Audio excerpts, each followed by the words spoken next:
सत्कारयोग ते प्यारे विद्यार्थियों, आप सब का स्वागत। आपां गल शुरू की हुई सी गुप्त काल की 320 तो लैके जिहड़ा ये गुप्त साम्राज्य है चलिया ते 6वीं सदी दे विच इहदा अंत किवें हो गया। 320 दे विच चंद्रगुप्त पहला ने किवें इहदी नींह रखी, किवें इहदा विस्तार किया। उस तो बाद समुद्रगुप्त ने किवें इहदा अगे विस्तार किया ते उस तो ज़्यादा विस्तार चंद्रगुप्त दूजा जिन्हें विक्रमादित्य की उपाधि धारण की हुई सी, विशाल रूप दे विच ये गुप्त साम्राज्य नूं लैके गया ते गुप्त साम्राज्य दीआं हद्दां दूर दूर तक जिहड़ियां फैल गईयां सी ते एक सुनहरी युग दे नाम नाल चंद्रगुप्त विक्रमादित्य के काल नूं गुप्त काल नूं अज भी याद किया जाता है कि गुप्त काल एक सुनहरी युग सी लोगों वास्ते ते लोग उस समय बहुत खुशहाल सी ते उन्हां दा जीवन पद्धर बहुत वधिया सी, आर्थिक तौर पर भी मजबूत सी चंद्रगुप्त विक्रमादित्य के समय। पर उस तो बाद हौली हौली जिहड़ा गुप्त साम्राज्य है ये पतन वाल जाना शुरू हो गया, समाप्त होना शुरू हो गया, खेरू खेरू होना शुरू हो गया। तो 5वीं सदी के अंत दे विच ये खेरू खेरू होना शुरू हो गया सी ते 6वीं सदी दे विच जाके ये जिहड़ा खत्म हो गया सी। तो गुप्त साम्राज्य इन्ना विशाल साम्राज्य सी, ये पतन वाल किवें चला गया, ये खेरू खेरू किवें हो गया, उहदे बारे आपां जिहड़ा अज विचार है वो करांगे। पतन 5वीं सदी के अंत विच इहदा पतन शुरू होया सी ते 6वीं सदी दे विच ये जिहड़ा खेरू खेरू हो गया सी। इहदे कई कारण ने जिस दे नाल जिहड़ा गुप्त साम्राज्य है पतन वाल चलिया गया सी। वो कारणों नूं आपां देखण दी कोशिश करदे हां। सब तो पहला कमजोर उत्तराधिकारी। कमजोर उत्तराधिकारी किसी भी साम्राज्य नूं पूरा उपर चुकण लई उहदे चंगे उत्तराधिकारी उहदे विच अहम योगदान दिंदे ने ते किसी साम्राज्य नूं पतन वाल लिजाण वाल उहदे कमजोर उत्तराधिकारी जिहड़ा उहदे जिहड़ा जिम्मेवार हुंदे ने। किसी भी परिवार दे विच भी आपां देख लईए तां परिवार दा कोई जी इहो जिहा हुंदा है जो बहुत वधिया हुंदा है, वो परिवार नूं उपर वाल लै जांदा है, आपदी कुल नूं उपर वाल लै जांदा है ते वो परिवार है जिहड़ा समाज दे विच बहुत वधिया तरक्की करदा है। पर कई परिवारां दे विच इहो जिहे इंसान पैदा हो जांदे ने ते कमजोर इंसान पैदा हो जाते हैं तो वह आपदे परिवार नूं जिहड़ा खेरू खेरू कर देंदे ने, खत्म कर देंदे ने। तो इस तरीके दे नाल ये साम्राज्य जिहड़े स्थापित होए सी चंगे लोकां दे नाल, चंगे उत्तराधिकारियों के नाल ये साम्राज्य विशाल होए ते माड़े कमजोर उत्तराधिकारियों के नाल ये खत्म हो गए सी, खेरू खेरू हो गए सी, पतन वाल जाना शुरू हो गए सी। तो गुप्त साम्राज्य दे विच जिहड़ा चंद्रगुप्त सीगा, चंद्रगुप्त पहला, समुद्रगुप्त सी, चंद्रगुप्त दूजा सी, विक्रमादित्य तां स्कंदगुप्त सी, ये जिहड़े राजे सी बहुत महान सी। इन्हां ने आपदे गुप्त काल नूं बहुत बुलंदियां वाल लैके गए, बहुत विशाल साम्राज्य स्थापित किया ते इहदियां हद्दां दूर दूर तक लगियां। पर स्कंदगुप्त तो बाद कई उत्तराधिकारी इहो जिहे पैदा होए जिहड़े गुप्त काल नूं अंत वाल लै गए। इन्हां ने गुप्त काल नूं खेरू खेरू कर दिता ते ये जिहड़े उन्हां दे आपां नां देखण दी कोशिश करदे हां। बुद्धगुप्त, भानुगुप्त, वैन्यागुप्त, नरसिंह गुप्त वर्गे जिहड़े ये शासक सीगे उस तो बाद स्कंदगुप्त तो बाद सारे अजोग निकले। ये जोग नहीं सी, ये सुरा ते सुंदरी दे नाच देखदे रहिंदे सी, शराबां पीण दे विच ते होर चरित्रहीन काम करन दे विच लगे रहिंदे सी ते किते ना किते इन्हां दा जिहड़ा लोकां दे नाल व्यवहार सी वो टुट चुक्या सी। जिवें चंद्रगुप्त विक्रमादित्य दे नाल लोग जुड़े हुए सी, लोग उन्होंने भगवान के तौर पर भी मनते सीगे। पर बाद दे विच ये राजियां तो लोग दुखी हो गए, तंग हो गए, क्योंकि इन्हां दा लोकां दे नाल कोई लगाव नहीं सी। ये आपदियां ऐश प्रस्तियां दे विच लगे रहिंदे सी, जिस करके गुप्त साम्राज्य खेरू खेरू हो गया सी। पॉइंट नंबर 2 देखते हैं, उत्तराधिकार का निजम ना होना।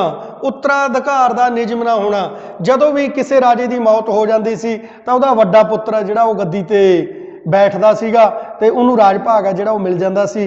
पर गुप्त काल दे विच जिहड़ा उत्तराधिकार का निजम है वो कोई नहीं सीगा ते जदों भी किसी राजे की मौत हो जाती सी तां उहदी गद्दी लई उहदे पुत्रां दे विच युद्ध छिड़ जांदा सी, लंबा युद्ध छिड़ जांदा सी ते वो आपदी गद्दी दे लई आपदे भरावां तक नूं भी कतल कर दिंदे सी। ये सारा कुछ समुद्रगुप्त ਤੇ ਚੰਦਰਗੁਪਤ ਵਿਕਰਮਾਦਿੱਤਿਆ ਵੇਲੇ ਵੀ ਵਾਪਰਿਆ, ਸਮੁੰਦਰਗੁਪਤ ਵੇਲੇ ਵੀ ਵਾਪਰਿਆ, ਮਹਾਨ ਰਾਜਿਆਂ ਵੇਲੇ ਵੀ ਵਾਪਰੀਆਂ ਇਹ ਘਟਨਾਵਾਂ, ਤੇ ਬਾਅਦ ਦੇ ਵਿੱਚ ਤਾਂ ਵਾਪਰਨੀਆਂ ਸੀ। ਜਿਹਦਾ ਅਯੋਗ ਸ਼ਾਸਕ ਸੀਗੇ ਤਾਂ ਉਹ ਆਪਸ ਦੇ ਵਿੱਚ ਲੜਦੇ ਝਗੜਦੇ ਰਹਿੰਦੇ ਸੀ। ਜਦੋਂ ਉਹਨਾਂ ਦੇ ਵਡੇਰੇ ਦੀ ਮੌਤ ਹੋ ਜਾਂਦੀ ਸੀ ਤਾਂ ਗੱਦੀ ਪਿੱਛੇ ਲੜਦੇ ਰਹਿੰਦੇ ਸੀ। ਉਹ ਆਪਦੀ ਗੱਦੀ ਨੂੰ ਬਚਾਉਣ ਦੇ ਚੱਕਰ 'ਚ ਹੀ ਲੱਗੇ ਰਹਿੰਦੇ ਸੀ ਸਾਰਾ ਸਮਾਂ, ਤੇ ਪਰਜਾ ਵੱਲੋਂ ਧਿਆਨ ਨਹੀਂ ਸੀ ਦੇ ਸਕਦੇ, ਪਰਜਾ ਦੀ ਭਲਾਈ ਵੱਲ ਧਿਆਨ ਨਹੀਂ ਸੀ ਦੇ ਸਕਦੇ। ਕਿਤੇ ਨਾ ਕਿਤੇ ਜਿਹੜੀ ਪਰਜਾ ਹੈ ਉਹਨਾਂ ਲੋਕਾਂ ਦੇ ਵਿਰੁੱਧ ਹੋ ਗਈ ਤੇ ਉਹ ਰਾਜੇ ਗੱਦੀ ਪਿੱਛੇ ਆਪਸ 'ਚ ਹੀ ਲੜਦੇ ਰਹੇ ਤੇ ਆਪਸ 'ਚ ਹੀ ਮਰ ਮਿਟਦੇ ਰਹੇ, ਇੱਕ ਦੂਜੇ ਦੇ ਵਿਰੁੱਧ ਉਹ ਸਾਜ਼ਿਸ਼ਾਂ ਜਿਹੜੀਆਂ ਉਹ ਬਣਾਉਂਦੇ ਰਹੇ। ਪੁਆਇੰਟ ਨੰਬਰ 3 ਦੇਖਦੇ ਨਿਰੰਕੁਸ਼ ਸ਼ਾਸਨ। ਜਿਹੜਾ ਗੁਪਤ ਸਾਮਰਾਜ ਭਾਵੇਂ ਬਹੁਤ ਵਧੀਆ ਸੀ, ਚੰਦਰਗੁਪਤ ਵਿਕਰਮਾਦਿੱਤਿਆ ਦੇ ਵੇਲੇ ਬਹੁਤ ਵਧੀਆ ਸੀਗਾ, ਪਰ ਕਿਤੇ ਨਾ ਕਿਤੇ ਜਿਹੜਾ ਤਾਨਾਸ਼ਾਹੀ ਸਰਕਾਰ ਹੋਵੇ, ਡਿਕਟੇਟਰਸ਼ਿਪ ਸਰਕਾਰ ਹੋਵੇ, ਉਹਦਾ ਅੰਤ ਹੋਣਾ ਜਿਹੜਾ ਸੁਭਾਵਿਕ ਹੋ ਜਾਂਦਾ ਹੈ। ਬਾਅਦ ਦੇ ਰਾਜੇ ਆ ਜਿਹੜੇ ਉਹ ਡਿਕਟੇਟਰਸ਼ਿਪ ਸੀ ਤੇ ਉਹ ਆਪਣੀ ਮਰਜ਼ੀ ਕਰਦੇ ਸੀ। ਰਾਜੇ ਦੇ ਮੁਖ ਚੋਂ ਨਿਕਲਿਆ ਸ਼ਬਦ ਅੰਤਮ ਹੁੰਦਾ ਸੀ ਤੇ ਉਹ ਆਪਦੀ ਮਰਜ਼ੀ ਅਨੁਸਾਰ ਹੀ ਕਰਮਚਾਰੀਆਂ ਨੂੰ ਨਿਯੁਕਤ ਕਰਦੇ ਸੀ ਤੇ ਮਰਜ਼ੀ ਅਨੁਸਾਰ ਹੀ ਹਟਾ ਦਿੰਦੇ ਸੀ ਤੇ ਨਿਆਂ ਵੀ ਉਹ ਆਪ ਹੀ ਕਰਦੇ ਸੀ। ਤੇ ਕਿਸੇ ਨੂੰ ਨਿਆਂ ਵੱਧ ਮਿਲ ਜਾਂਦਾ ਸੀ, ਕਿਸੇ ਨੂੰ ਘੱਟ, ਤਾਂ ਕਿਤੇ ਨਾ ਕਿਤੇ ਜਿਹੜੀ ਪਰਜਾ ਉਹਨਾਂ ਤੋਂ ਦੁਖੀ ਹੋ ਗਈ ਸੀ ਤੇ ਅੰਤ ਨੂੰ ਅਸੀਂ ਕਹਿ ਸਕਦੇ ਹਾਂ ਵੀ ਤਾਨਾਸ਼ਾਹੀ ਸਰਕਾਰ ਦਾ ਅੰਤ ਹੋਣਾ ਸੁਭਾਵਿਕ ਹੁੰਦਾ ਹੈ। ਇਸ ਕਰਕੇ ਵੀ ਗੁਪਤ ਸਾਮਰਾਜ ਦਾ ਜਿਹੜਾ ਪਤਨ ਹੈ ਉਹ ਹੋ ਗਿਆ ਸੀਗਾ। ਪੁਆਇੰਟ ਨੰਬਰ 4 ਦੇਖਦੇ ਹਾਂ ਸਾਮਰਾਜ ਦੀ ਵਿਸ਼ਾਲਤਾ। ਜਿਹੜਾ ਸਾਮਰਾਜ ਹੈ ਚੰਦਰਗੁਪਤ ਵਿਕਰਮਾਦਿੱਤਿਆ ਦੇ ਵੇਲੇ ਹੱਦਾਂ ਜਿਹੜੀਆਂ ਇਹਦੀਆਂ ਉੱਤਰ ਪੂਰਬ ਦੇ ਵੱਲ, ਦੱਖਣ ਦੇ ਵੱਲ, ਪੱਛਮ ਦੇ ਵੱਲ ਬਹੁਤ ਜ਼ਿਆਦਾ ਫੈਲ ਚੁੱਕੀਆਂ ਸੀ। ਜੇਕਰ ਤਾਂ ਸਾਮਰਾਜ ਬਹੁਤ ਜ਼ਿਆਦਾ ਹੋਣ ਕਰਕੇ ਆਵਾਜਾਈ ਦੇ ਸਾਧਨ ਬਹੁਤ ਘੱਟ ਸੀ। ਰਾਜਾ ਜੇਕਰ ਉੱਤਰ ਦੇ ਵਿੱਚ ਆ ਜਾਂਦਾ ਤਾਂ ਦੱਖਣ ਦੇ ਵਿੱਚ ਜਿਹੜੀ ਅਰਾਜਕਤਾ ਫੈਲ ਜਾਂਦੀ ਸੀ, ਜੇਕਰ ਉਹ ਪੂਰਬ ਦੇ ਵਿੱਚ ਚਲਾ ਜਾਂਦਾ ਤਾਂ ਪੱਛਮ ਦੇ ਵਿੱਚ ਅਰਾਜਕਤਾ ਫੈਲ ਜਾਂਦੀ ਸੀ। ਤਾਂ ਇਸ ਕਰਕੇ ਚਾਰੇ ਪਾਸੇ ਆਪਦੇ ਰਾਜ ਭਾਗ ਨੂੰ, ਵਿਸ਼ਾਲ ਸਾਮਰਾਜ ਨੂੰ ਅਯੋਗ ਉੱਤਰਾਧਿਕਾਰੀ ਸੀ ਬਾਅਦ ਦੇ ਵਿੱਚ ਸੰਭਾਲ ਨਾ ਸਕੇ। ਤਾਂ ਕਈ ਰਾਜਿਆਂ ਨੇ ਸੁਤੰਤਰਤਾ ਦੇ ਐਲਾਨ ਕਰ ਦਿੱਤੇ ਸੀਗੇ ਏਰੀਏ ਦੇ ਵਿੱਚ, ਤਾਂ ਉਹ ਆਪਦੇ ਏਰੀਏ ਦੇ ਵਿੱਚ ਸੁਤੰਤਰ ਹੋ ਗਏ ਸੀ। ਤਾਂ ਗੁਪਤ ਸਾਮਰਾਜ ਹੈ ਜਿਹੜਾ ਉਹ ਖੇਰੂ ਹੋਣਾ ਸ਼ੁਰੂ ਹੋ ਗਿਆ ਸੀ। ਸੈਨਾ ਦੀ ਕਮਜ਼ੋਰੀ, ਜਿਹੜੀ ਸੈਨਾ ਬਹੁਤ ਕਮਜ਼ੋਰ ਹੋ ਗਈ ਸੀ ਚੰਦਰਗੁਪਤ ਵਿਕਰਮਾਦਿੱਤਿਆ ਤੋਂ ਬਾਅਦ। ਕਾਫੀ ਸਮਾਂ ਤੱਕ ਕਹਿੰਦੇ ਵੀ ਜਿਹੜਾ ਲੜਾਈ ਝਗੜੇ ਨਹੀਂ ਹੋਏ ਤੇ ਸੈਨਾ ਜਿਹੜੀ ਉਹ ਸੁਸਤ ਹੋ ਗਈ ਸੀ, ਕਮਜ਼ੋਰ ਪੈ ਗਈ ਸੀ। ਉਹ ਕਿਸੇ ਵੀ ਵਿਦੇਸ਼ੀ ਹਮਲੇ ਦਾ ਜਿਹੜਾ ਉਹ ਸਾਹਮਣਾ ਨਹੀਂ ਸੀ ਕਰ ਸਕਦੀ। ਤਾਂ ਇਸ ਕਰਕੇ ਜਦੋਂ ਹੂਨਾਂ ਦੇ ਹਮਲੇ ਹੋਏ ਤਾਂ ਕਈ ਗੁਪਤ ਸ਼ਾਸਕ ਸੀ ਉਹ ਕਹਿੰਦੇ ਅਸੀਂ ਵੀ ਆਪਣੀ ਸੈਨਾ ਦੇ ਨਾਲ ਕਿਤੇ ਨਾ ਕਿਤੇ ਜਾ ਕੇ ਜੰਗਲਾਂ ਦੇ ਵਿੱਚ ਲੁਕ ਜਾਾਂਗੇ। ਤਾਂ ਉਹ ਇਹਨਾਂ ਦੀ ਕਾਇਰਤਾ ਦਾ ਪ੍ਰਤੀਕ ਹੈ ਉਹ ਗੱਲਾਂ।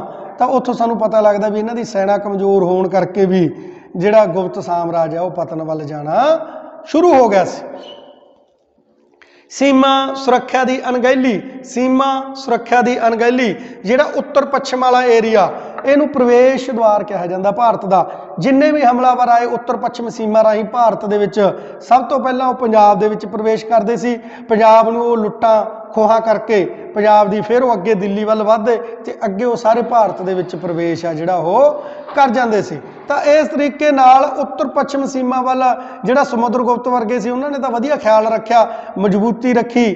ਤੇ ਪਰ ਬਾਅਦ ਦੇ ਵਿੱਚ ਜਿਵੇਂ ਜਿਵੇਂ ਹੂਨਾਂ ਦੇ ਹਮਲੇ ਹੁੰਦੇ ਗਏ, ਇਹ ਇੱਕ ਖੂਨਖਾਰ ਜਾਤੀ ਸੀ, ਮੱਧ ਏਸ਼ੀਆ ਦੀ ਅਸੱਭਿਆ ਜਾਤੀ ਸੀ, ਕੋਈ ਇਹਨਾਂ ਦੇ ਨਿਯਮ ਕਾਨੂੰਨ ਨਹੀਂ ਸੀ, ਇਹ ਲੜਾਈ ਵਾਲੀ ਇਹਨਾਂ ਦਾ ਖਿਆਲ ਸੀ। ਤਾਂ ਹੂਨਾਂ ਦੇ ਹਮਲੇ ਸਮੇਂ-ਸਮੇਂ ਤੇ ਹੁੰਦੇ ਰਹੇ। ਤਾਂ ਵਿਦੇਸ਼ੀ ਹਮਲਿਆਂ ਦੇ ਕਾਰਨ ਜੀ ਉੱਤਰ ਪੱਛਮ ਸੀਮਾ ਦੇ ਜਿਹੜੀ ਸੁਰੱਖਿਆ ਜਿਹੜੀ ਇਹ ਮਜ਼ਬੂਤ ਨਾ ਰੱਖ ਸਕੇ ਤਾਂ ਉਧਰੋਂ ਸਮੇਂ-ਸਮੇਂ ਤੇ ਹਮਲੇ ਹੁੰਦੇ ਰਹੇ, ਜਿਸ ਕਰਕੇ ਗੁਪਤ ਸਾਮਰਾਜ ਪਤਨ ਵੱਲ ਜਾਣਾ ਸ਼ੁਰੂ ਹੋ ਗਿਆ ਸੀ। ਆਰਥਿਕ ਸੰਕਟ ਉਸ ਸਮੇਂ ਆ ਗਿਆ ਵਿਕਰਮਾਦਿੱਤਿਆ ਦੇ ਸਮੇਂ, ਜਿਹੜਾ ਬੁਲੰਦੀਆਂ ਤੇ ਸੀਗਾ ਗੁਪਤ ਸਾਮਰਾਜ। ਤਾਂ ਉਸ ਸਮੇਂ ਸਾਹਿਤ ਦੀ, ਕਲਾ ਦੀ ਬਹੁਤ ਤਰੱਕੀ ਹੋਈ। ਅੱਜ ਵੀ ਸੁਨਹਿਰੀ ਯੁੱਗ ਦੇ ਨਾਂ ਨਾਲ ਜਿਹੜਾ ਗੁਪਤ ਸਾਮਰਾਜ ਨੂੰ ਯਾਦ ਕੀਤਾ ਜਾਂਦਾ ਹੈ, ਸੁਨਹਿਰੀ ਅੱਖਰਾਂ ਦੇ ਵਿੱਚ ਇਤਿਹਾਸ ਦੇ ਵਿੱਚ ਆਉਂਦਾ ਗੁਪਤ ਸਾਮਰਾਜ। ਤਾਂ ਉਸ ਸਮੇਂ ਜ਼ਿਆਦਾ ਖਰਚਾ ਹੋ ਗਿਆ ਸੀ। ਉਹ ਤੋਂ ਬਾਅਦ ਵੀ ਜਿਹੜੇ ਉੱਤਰਾਧਿਕਾਰੀ ਸੀ ਅਯੋਗ ਨਿਕਲੇ, ਜਿਹੜੀ ਕਮਾਈ ਜ਼ਿਆਦਾ ਨਾ ਹੋ ਸਕੀ। ਹੂਨਾਂ ਦੇ ਹਮਲਿਆਂ ਨੇ ਜਿਹੜਾ ਆਰਥਿਕ ਸੰਕਟ ਪਹੁੰਚਾ ਦਿੱਤਾ ਸੀ, ਉਹ ਹਮਲੇ ਕਰਕੇ ਵਾਪਸ ਚਲੇ ਜਾਂਦੇ ਸੀ ਤੇ ਵਾਰੀ-ਵਾਰੀ ਹਮਲੇ ਕਰਦੇ ਸੀ। ਤਾਂ ਉਹਦੇ ਨਾਲ ਜਿਹੜਾ ਪੈਸਾ ਟਕਾ ਹੈ ਇਹ ਸਾਮਰਾਜ ਦਾ ਖੇਰੂ ਹੋਣਾ ਸ਼ੁਰੂ ਹੋ ਗਿਆ ਸੀ। ਤੇ ਉੱਤਰਾਧਿਕਾਰੀ ਆਪਦੇ ਗੱਦੀ ਪਿੱਛੇ ਲੜਦੇ ਰਹਿੰਦੇ ਸੀ। ਕਿਸਾਨਾਂ ਵੱਲ ਵਧੀਆ ਜਿਹੜਾ ਖਿਆਲ ਨਾ ਕੀਤਾ ਗਿਆ ਤੇ ਉਹਨਾਂ ਨੂੰ ਖੁਸ਼ਹਾਲ ਨਾ ਕੀਤਾ ਗਿਆ ਤੇ ਉਹਨਾਂ ਦੀਆਂ ਜਿਹੜੀਆਂ ਜ਼ਮੀਨਾਂ ਜਾਇਦਾਦਾਂ ਸੀ ਜਾਂ ਫਸਲਾਂ ਸੀ ਉਹ ਵੀ ਕਮਜ਼ੋਰ ਪੈ ਗਈਆਂ ਸੀ, ਜਿਸ ਕਰਕੇ ਆਰਥਿਕ ਸੰਕਟ ਵੀ ਕਿਤੇ ਨਾ ਕਿਤੇ ਗੁਪਤ ਸਾਮਰਾਜ ਨੂੰ ਲੈ ਡੁੱਬਿਆ ਸੀ। बुद्ध धर्म का प्रभाव भी पै गया गुप्त साम्राज ते, जिस करके ये खेरू खेरू हो गया। क्योंकि पहले वाले शासक सी जिहड़े चंद्रगुप्त विक्रमादित्य या समुद्रगुप्त वर्गे सीगे, तो वह हिंदू राजे सीगे। हिंदुआ शासकों ने उस तरीके दे नाल काम किया, लड़ाइयां झगड़े किए ते विशाल फौज है जिहड़ी वो तैयार की, तो वह विशाल फौज के नाल साम्राज का विस्तार है बहुत ज़्यादा किया सी। पर बाद दे विच कई राजे शासक सी गुप्त काल दे, वो यहो जे निकले भी उन्होंने जिहड़ा हिंदू धर्म है वो छड्ड दिता सी ते बुद्ध धर्म दे विच प्रवेश कर गए सी। ते बुद्ध धर्म के नियम यहो जे है जिहदे विच अहिंसा सब तो वड्डा जिहड़ा नियम सीगा, अहिंसा ते चल के बुद्ध धर्म नूं अपनाया जा सकदा है। ते अहिंसा दे नाल ही जिहड़े राजे महाराजे ने लड़ाई झगड़े बंद कर दिते सी, वो शांति व्यवस्था दे विच रहना शुरू कर दिता सी। उन्होंने जिहड़ियां फौजां रखणियां वो बंद कर दित्तियां सी, ते जदों फौजां रखणियां बंद कर दित्तियां सी ते अशांति दे जिहड़ी भंग हो चुकी सी ते शांति शुरू हो चुकी सी।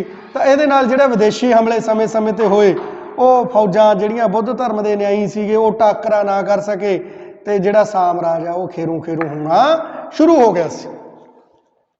हूणा के हमले उत्तर पश्चिम सीमा राही भारत दे विच प्रवेश किया। इन्होंने ये मध्य एशिया की एक असभ्य जाति सी, एक खूनखार जाति सी। ये जदों भी हमला कर दिंदी सी तां इस तरीके नाल करदी सी भी दूसरे का यह भला नहीं सी चाहुंदी, तां इन्ना भयानक हमला हुंदा सी हूणा दा, ते कोई मुकाबला सौखा शासक है जिहड़ा सौखे तरीके नाल नहीं कर सकदा सी।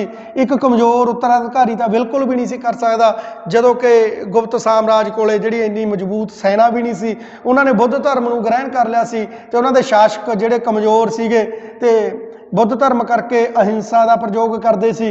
तो इस तरीके दे नाल हूणा के हमलों को रोक ना सके। हूणा ने समय समय ते हमले किए, गुप्त साम्राज नूं आर्थिक संकट दे विच लै आंदा इन्हां ने, ते गुप्त साम्राज खेरू खेरू होना शुरू हो गया सी। ते 6वीं सदी दे विच इह समाप्त हो गया सी। अंदरूनी विद्रोह समय समय ते विशाल साम्राज होने करके, वड्डा साम्राज होने करके, जेकर कोई राजा उत्तर दे विच आ जांदा सी तां दक्षिण दे विच जिहड़ा विद्रोह हो जांदा सी, जेकर पूर्व दे विच जांदा सी पश्चिम दे विच विद्रोह हो जांदा सी, जेकर पश्चिम च आउंदा सी तां पूर्व दे विच विद्रोह जिहड़ा हो जांदा सी।